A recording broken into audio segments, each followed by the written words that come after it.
We're going to be talking in a few minutes about how the drought conditions in much of Maine this summer have affected crops, pumpkins and apples and that sort of thing. And it is kind of a shame that we've had so much rain in the last couple of weeks that we couldn't have spread some of it out during the summer. Yeah, for some of those crops, that ship has already sailed, even though we're doing a lot better now.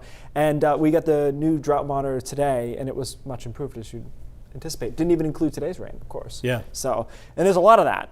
It's a half inch, 3/4 inch already of rain, and a lot of us will end up over an inch of total rain. As you can see, there's a big area back to the west here still that's going to come through, and this area over down East Maine has gotten a little bit more intense over the last 15 or 20 minutes, and so we've got some real downpours, pretty much what we thought would be the case, and here's the last of it, but it's moving through the northeast kingdom of Vermont, so given that it's about 12:15 now, I mean, this is going to take several more hours to get through all the way to the coast, and there'll be more downpours and maybe a rumble of thunder embedded in that. So if anything, the modeling was a little too fast with today's front because it had us cleared out about 2 or 2:30, and I just don't see how that's going to happen based on the radar as it is right now. So all of this is going to continue to move towards the coastline. This is 6 o'clock tonight, and you can see we have cleared out over western and southern Maine, and that's the only spot that might see some late day sunshine before the sun sets at 6:30. I think if you're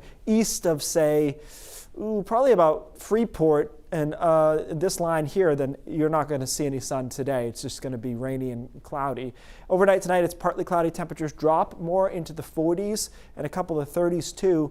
And initially, it looked like Friday was going to be a fairly sunny day, but I backpedaled that a little bit yesterday because I think we're going to have some stubborn low-level cloudiness here tomorrow morning. And so here we are at 2 in the afternoon, and we're finally getting some sun. But look at these temps, only in the 50s for high temperatures. So that's going to be one of the coolest days, if not the coolest day we've seen so far this season on a statewide basis. Gets pretty cool tomorrow night into the 40s and a lot of 30s by early Saturday morning. And then Saturday, for a lot of us, looks nice.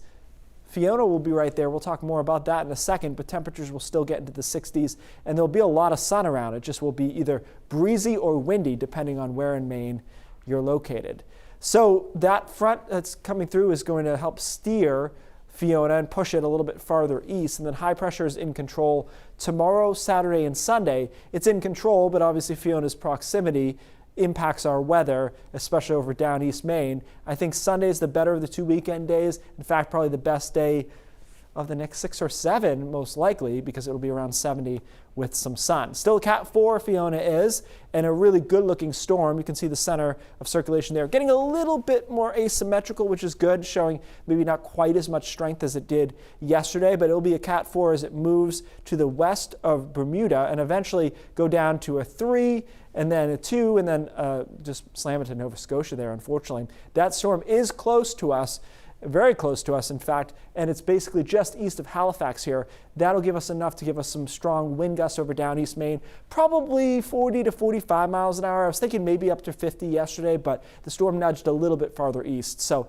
noticeably windy. I don't think we'll see any damage, though, from this because it's not corresponding with rain or certainly snow or anything like that. Although there actually will be some snow in Canada from this storm. But that's a whole other conversation for another day. Looks decent, and then some showers get back into the forecast next week. Just kind of it's a little bit of a mucky pattern here, Pat, where it's not necessarily going to be consistently what we want fall to be, 2-3 days in a row. So take what you can get. Saturday and Sunday actually turn out pretty nice. Well, the start of September was pretty great, so let's cherish that memory. Yeah, we'll try to get back to that if we can. Thanks, Keith.